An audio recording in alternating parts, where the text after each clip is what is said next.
Ilara lived in the tiny village of Port Blossom, a place where the sea breeze carried the scent of salt and secrets. Houses huddled together like gossiping neighbors, their brightly painted shutters clicking in the wind. But Ilara's house stood a little apart, just like her. From the moment she was born with hair the color of a sunset and eyes like sea glass, Ilara was different. The other children whispered behind cupped hands. They called her Sunset Girl, and not in a kind way. Her laughter was too loud, her imagination too wild, and her clothes were always a little mismatched. She loved collecting seashells, arranging them in intricate patterns on the beach, but the other children preferred playing tag, a game that always left Ilara breathless and excluded. She tried. Oh, how she tried to fit in. She braided her fiery hair, wore dresses that pinched, and even attempted to giggle like the other girls. But it was no use. Her spirit refused to be tamed. The whispers turned into pointed fingers, then into outright shunning. Birthday parties came and went without an invitation for Ilara. Games of hide-and-seek always ended with her being the only one not found, not because she was good at hiding, but because no one bothered to look. Loneliness became her constant companion. She spent her days wandering the shore, the only sound the rhythmic crash of waves against the sand. The sea was her confidant, the wind her only friend. She'd build sandcastle kingdoms, grand and elaborate, only to watch the tide wash them away, a sad reflection of her own fleeting hopes for acceptance. Port Blossom felt less like home and more like a cage built of judging eyes and cruel words. The sting of rejection was a constant ache in Ilara's heart. She tried ignoring the whispers, pretending the pointed stares didn't bother her, but it was like trying to ignore the biting wind on a winter's day. The more she tried to block it out, the colder she felt inside. Sometimes, she'd sit on the docks, watching the fishing boats bob in the harbor, imagining herself sailing away to a place where differences were celebrated, not condemned.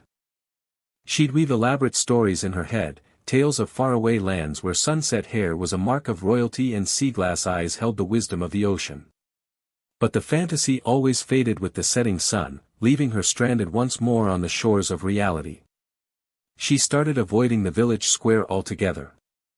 The bakery, with its tempting aromas of warm bread, became a place of torment, filled with the cheerful laughter of children she longed to join. The general store, usually bustling with activity, felt like a minefield of judging eyes. Even the schoolhouse, once a place of learning and potential, became a source of dread. During the day, Ilara would wander further down the beach, past the familiar stretch of sand where she built her castles. She'd explore hidden coves and rocky outcrops, searching for treasures the tide had left behind, smooth, gray stones, fragments of colored glass, and the occasional perfectly spiraled seashell. These became her companions, silent and accepting. At night, sleep offered little respite. Nightmares of mocking faces and echoing laughter haunted her dreams. She'd wake up with a start, her heart pounding, the silence of her small room amplifying her loneliness. The only light came from the distant beam of the lighthouse, a solitary sentinel guarding the coast. It seemed to call to her, a beacon in the darkness, promising something she couldn't quite understand. The lighthouse, perched on a craggy cliff overlooking the turbulent sea, was as much a fixture of Port Blossom as the salty air itself. And Silas, the lighthouse keeper, was just as much a fixture, though far less beloved. He was a man carved from the same granite as the cliffs, weathered and worn by years of solitude and sea spray. Silas had been the lighthouse keeper for as long as Ilara could remember, and probably longer. His face was a roadmap of wrinkles, etched by countless storms and untold stories. His beard, the color of sea foam, reached almost to his chest, and his eyes, though faded with age, held a glint of something Ilara couldn't quite decipher, perhaps sadness, perhaps stubbornness, perhaps both. The villagers whispered about Silas, calling him Old Grumble or the Sea Wolf. They said he was cursed, that he'd lost his family to the sea and never recovered. They said he was mean-spirited and bitter, chasing away anyone who dared to approach the lighthouse. Children were warned to stay away from the cliff path leading to his solitary domain. He rarely came into town, and when he did, he moved with a slow, deliberate gait, his shoulders hunched as if carrying the weight of the world. He bought only the essentials, lamp oil, flour, and the occasional block of cheese, never speaking more than a gruff word or two to the shopkeepers. He was a ghost in their midst, a reminder of the harsh realities of life at sea. Elara had seen him a few times from a distance, a solitary figure silhouetted against the sky, tending to the great lamp that guarded the coastline. She'd always felt a strange pull towards him, a sense of kinship with his isolation. He, too, seemed to exist on the fringes of Port Blossom, an outsider looking in. And lately, as her own loneliness deepened, that pull had grown stronger, a silent invitation to the one place in the village that seemed even more isolated than her own heart. One blustery afternoon, driven by a potent mix of desperation and curiosity, Elara decided to climb the winding path to the lighthouse. The wind whipped her hair around her face, and the salty spray stung her cheeks, but she pressed on, each step fueled by a yearning she couldn't explain. The path was steeper and more treacherous than she'd imagined, clinging precariously to the cliff face. Sea birds wheeled overhead, their cries echoing in the wind. As she neared the top, she could see the lighthouse looming above her, a stark white tower against the gray sky. Taking a deep breath, she reached the iron gate that surrounded the lighthouse grounds. It was slightly ajar, creaking ominously in the wind. Hesitantly, she pushed it open and stepped inside. The grounds were small and windswept, with a few scraggly bushes clinging to life near the base of the tower. The air smelled of salt and lamp oil. As she approached the heavy wooden door of the lighthouse, it swung open with a groan, revealing Silas standing in the doorway, his silhouette framed by the dim light within. He looked even more imposing up close. His sea-foam beard seemed even longer, his wrinkles even deeper. His eyes narrowed as he took in her small figure. "What do you want, girl?" he growled, his voice raspy from disuse. "Can't you read the signs? This is private property." Elara swallowed hard, her courage faltering under his intense gaze. She hadn't expected such a hostile reception. I just wanted to see the lighthouse," she stammered, her voice barely audible above the wind. Silas scowled. "Well, you've seen it. Now be off with you. I've got work to do." He started to close the door, but Elara, spurred by a sudden surge of defiance, stepped forward, blocking his way. "Please," she said, her voice stronger this time. "I won't bother you. I just want to be near the light." Silas stared at Elara, his expression unreadable. He saw a small, windswept girl with fiery hair and determined eyes, a girl who, despite her obvious apprehension, refused to back down. He sighed, a sound like the creaking of old timbers. "The light's not something you just be near," he said, his voice softening slightly. "It's a responsibility. It keeps ships safe, guides them through the dark. It's not a plaything." "I know," Elara said quietly. I feel safe when I see it. Like I'm not so alone."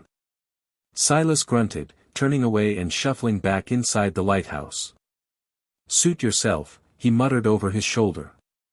"But don't expect me to entertain you. And stay out of my way." He disappeared into the shadows, leaving Elara standing on the doorstep. Hesitantly, she stepped inside. The interior of the lighthouse was surprisingly warm and cozy, filled with the comforting smell of lamp oil and beeswax. A narrow spiral staircase wound its way up the center of the tower.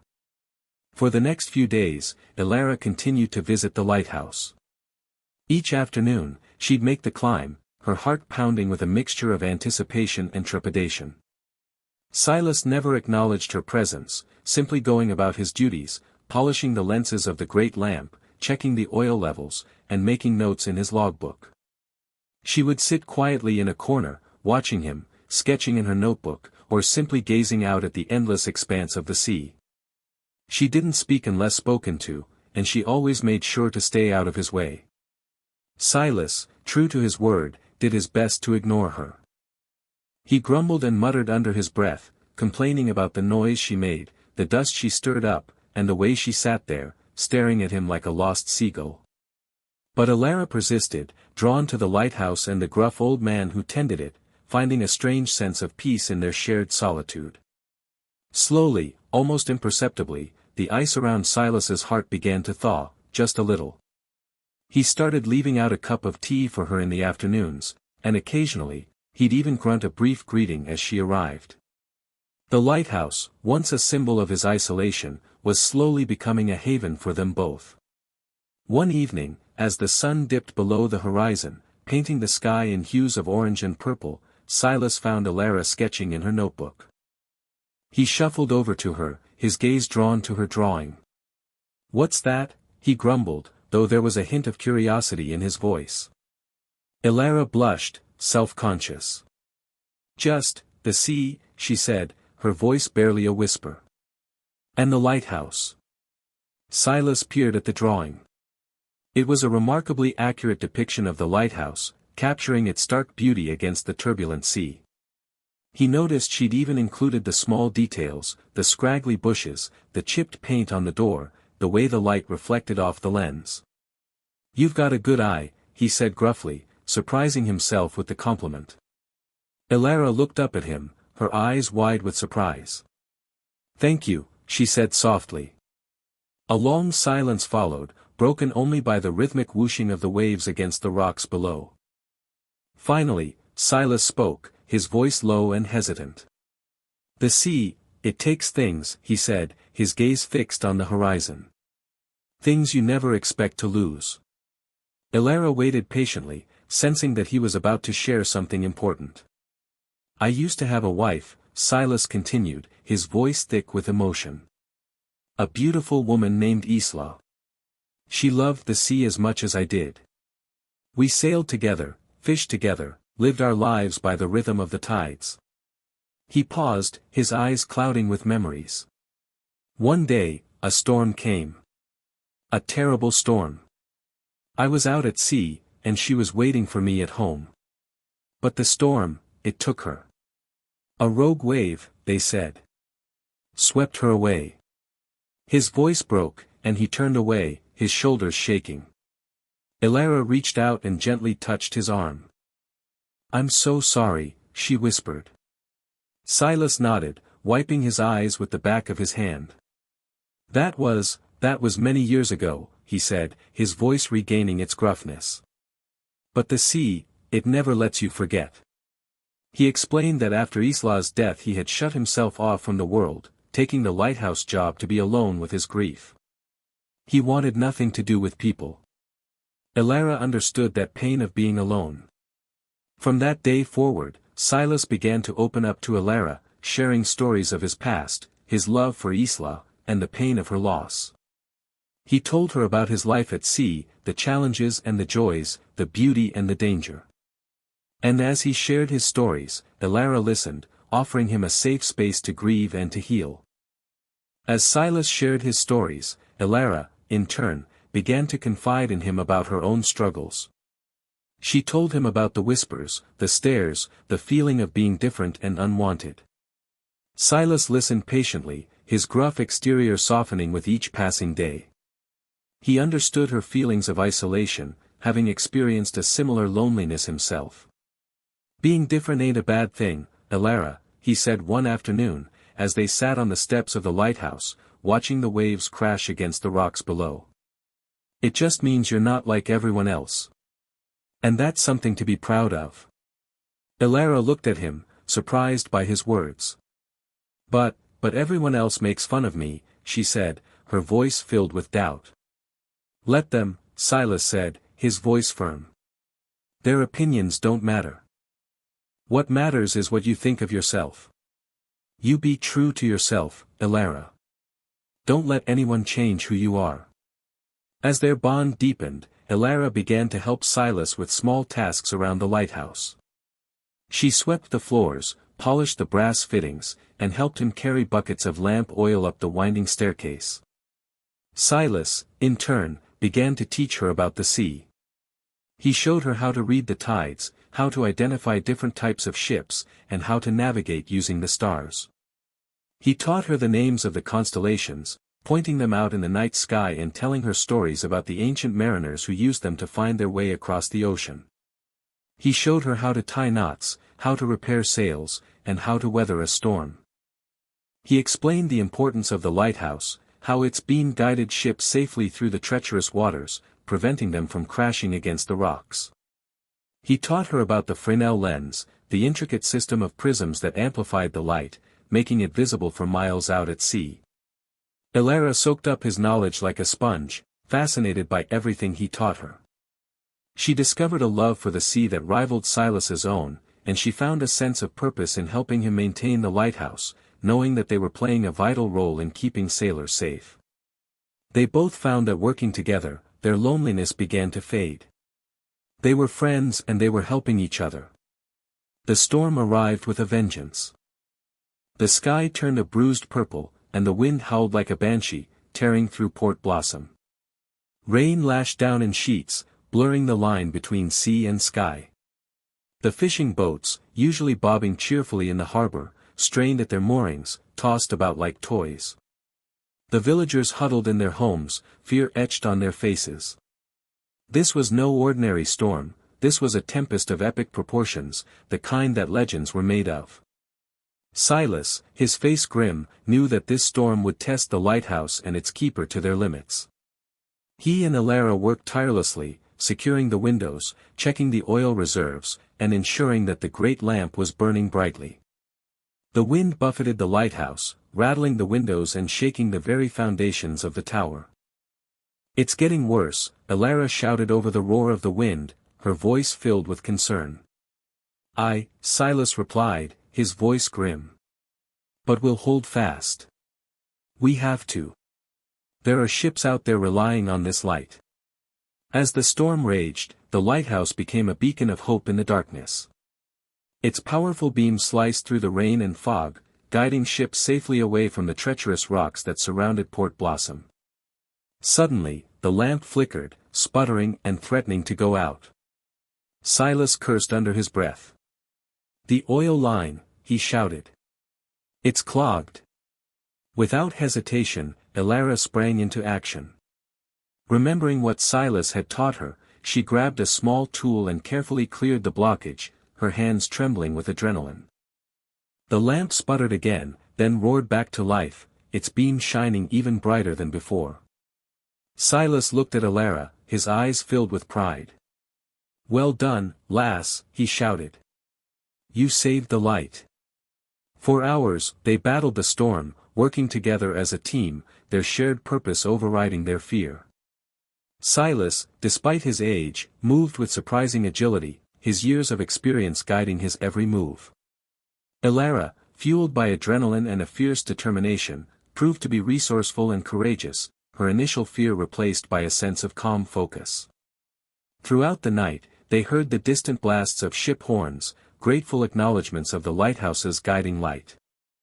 They knew that they were making a difference, that they were helping to keep sailors safe from the fury of the storm. They were saving lives. As dawn broke, painting the sky in soft pastel colors, the storm began to subside. The wind gradually died down, the rain turned to a drizzle, and the sea, though still choppy, began to calm. The villagers emerged from their homes, blinking in the pale sunlight, surveying the damage. They saw fallen trees, flooded streets, and boats tossed haphazardly on the shore. But they also saw the lighthouse, standing tall and proud against the horizon, its beam still shining brightly. And they knew that Silas and Elara had weathered the storm, protecting them all. For the first time, they saw Silas not as Bold Grumble or the Sea Wolf, but as a brave and dedicated man who had risked his own life to keep them safe. They saw Elara not as Sunset Girl, the strange and different child, but as a resourceful and courageous young woman who had played a vital role in saving the village. They had watched from their windows, some with telescopes, and whispered about the light flickering, about the small figure of Elara racing around. They had seen Silas, silhouetted against the lamp, looking like some ancient hero. The whispers changed. They weren't mean now. They were filled with awe and gratitude. The next morning, a group of villagers gathered at the foot of the cliff path leading to the lighthouse. They carried baskets of food, bottles of wine, and flowers. They were there to thank Silas and Alara for their bravery and dedication. As Silas and Alara emerged from the lighthouse, they were met with cheers and applause. The villagers showered them with gifts and expressions of gratitude. Children who had once shunned Alara now ran up to her, offering her flowers and asking her about the lighthouse. Even the mayor of Port Blossom came forward, extending his hand to Silas. "We owe you both a great debt," he said, his voice filled with emotion. "You saved our village." Silas, usually gruff and taciturn, was visibly moved by the outpouring of gratitude. He looked at Alara, his eyes filled with warmth and pride. She had helped him to reconnect with the world, to see the good in people again. And together, they had shown the villagers that even the most unlikely of heroes can emerge in times of crisis. The villagers finally understood that being different wasn't bad. It was special. And Alara was special. Amidst the chaos of the storm, Silas had suffered a minor injury. A falling piece of debris had struck his arm, leaving a deep gash. He had dismissed it at the time, focusing on the more pressing task of keeping the lighthouse operational. But as the adrenaline wore off, the pain began to set in. Alara, noticing his discomfort, insisted on examining his arm. She gently cleaned the wound with warm water and soap, then bandaged it carefully with a clean cloth. "You should have told me," she scolded him gently. "This looks painful." "It's nothing," Silas grumbled, but he didn't resist as Alara tended to his injury. For the next few days, Alara took on the role of nurse, diligently caring for Silas's wound. She changed the bandages, applied soothing balms, and made sure he rested his arm as much as possible. She cooked simple meals for him, and read aloud from his favorite books, keeping him company and lifting his spirits. Silas, accustomed to taking care of himself, was touched by Alara's concern. He found himself enjoying her company, appreciating her gentle touch and her unwavering support. As she cared for him, he realized that he hadn't felt this cared for in a very long time. During this time, the villagers continued to visit the lighthouse, bringing food and offering their assistance. They helped Alara with the chores, chopped wood, and repaired the damage caused by the storm. They treated Silas with newfound respect and kindness, acknowledging his years of service and his unwavering dedication to the village. One afternoon, as Alara sat by Silas's bedside, reading aloud from a book of sea shanties, he reached out and took her hand. "Thank you, Alara," he said, his voice soft and sincere. "You've been a good friend to me." Alara smiled, her heart swelling with warmth. "You've been a good friend to me too, Silas," she said. "The best friend I've ever had." As Silas recovered from his injury, their bond deepened even further.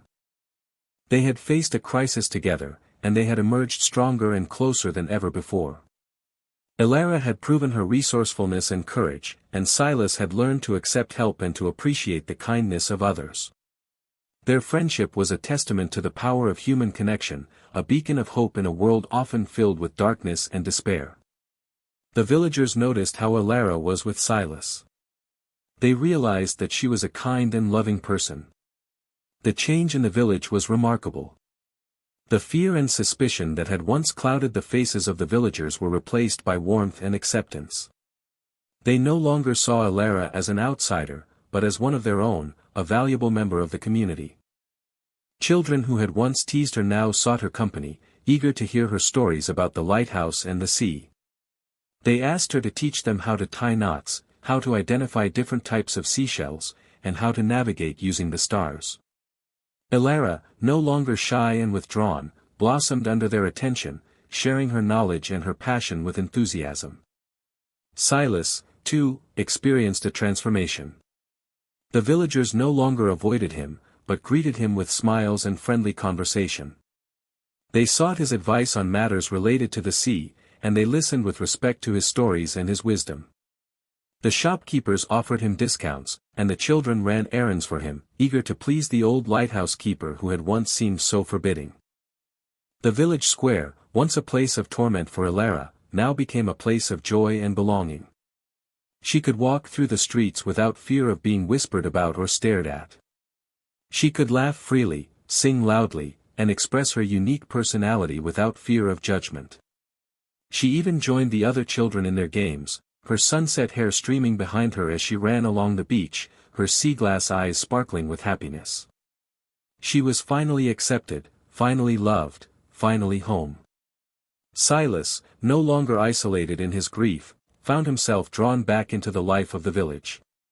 He attended community events, shared meals with his neighbors, and even started teaching a class on navigation to the local fishermen. He rediscovered the joy of human connection, the warmth of friendship, and the simple pleasures of everyday life. He and Alara became an inseparable pair, walking hand in hand along the beach, sharing stories and laughter, their friendship a beacon of hope and acceptance for the entire village. They showed everyone that love and belonging can be found in the most unexpected places, and that being different is not a weakness, but a strength. Port Blossom was now a village that celebrated diversity, a place where everyone was welcome, regardless of their background or their differences. The lighthouse, once a symbol of Silas's isolation, now stood as a symbol of their unity and their shared humanity. Alara often reflected on her journey. She had arrived at the lighthouse a lonely, frightened girl, rejected by her community and burdened by a sense of otherness. But she was leaving as a confident, strong young woman, embraced by the village and celebrated for her unique qualities. She had learned that love and acceptance can be found in the most unexpected places, that kindness can blossom even in the grumpiest of hearts, and that being different is not a weakness, but a strength. Her sunset hair and her sea-glass eyes, once sources of shame, were now badges of honor, symbols of her individuality and her resilience. She realized that the lighthouse was more than just a building, it was a symbol of hope, a beacon of acceptance, and a testament to the transformative power of friendship. And she was grateful to Silas for showing her the way. Silas, too, had undergone a profound transformation. He had spent years wallowing in grief and isolation, convinced that he would never love or trust again. But Alara's presence had rekindled a spark within him, reminding him of the joy of human connection and the beauty of the world around him. He had learned to open his heart again, to accept help and to offer kindness, and to see the good in people, even those who seemed different or difficult. He found solace in Alara's friendship, her unwavering loyalty, and her infectious enthusiasm. He realized that Isla would have wanted him to be happy, to embrace life, and to share his love with others. And he was grateful to Alara for showing him the path back to the light. Their friendship was a testament to the power of second chances, reminder that it's never too late to heal, to grow, and to find love and acceptance. They had both been lost, but they had found their way back to each other, and in doing so, they had found their way home. They knew that they would always be there for each other, no matter what challenges life might bring. Their love was the kind of love that families are made of. It was not a romantic love, but the strong enduring love of found family. And so, Alara and Silas continued their lives at the lighthouse, their bond unbreakable, their hearts full of love and gratitude. The lighthouse, once a symbol of Silas's solitude, now stood as a beacon of hope and acceptance for the entire village of Port Blossom. Alara grew into a confident and capable young woman, her sunset hair shining brightly in the sun, her sea-glass eyes reflecting the wisdom of the ocean. She continued to help Silas with the lighthouse duties, learning everything she could about the sea and navigation. She also became a teacher, sharing her knowledge with the children of the village, inspiring them to embrace their differences and to follow their dreams. Silas, though still a bit gruff around the edges, became a beloved figure in Port Blossom, his heart softened by Alara's love and the acceptance of the community. He continued to tend to the lighthouse with unwavering dedication, his weathered face etched with a gentle smile. Together, they watched over the village, guiding ships safely through the treacherous waters and providing a sense of security and belonging for all who lived there. The lighthouse became a gathering place, a symbol of unity, and a testament to the transformative power of love and friendship. Years passed, seasons changed, and the village of Port Blossom flourished. The children grew up, started families of their own, and carried on the traditions of their ancestors. But the story of Alara and Silas, the shunned girl and the grumpy lighthouse keeper, was passed down from generation to generation, a reminder that even the most unlikely of friendships can change the world. And every night, as the great lamp of the lighthouse cast its beam across the sea, the villagers of Port Blossom would look up and smile, knowing that they were safe, that they were loved, and that they belonged. Elara and Silas had found their home, and in doing so, they had created a home for everyone else as well. The light shone brighter than ever before, a symbol of hope, acceptance, and the enduring power of the human spirit. The end.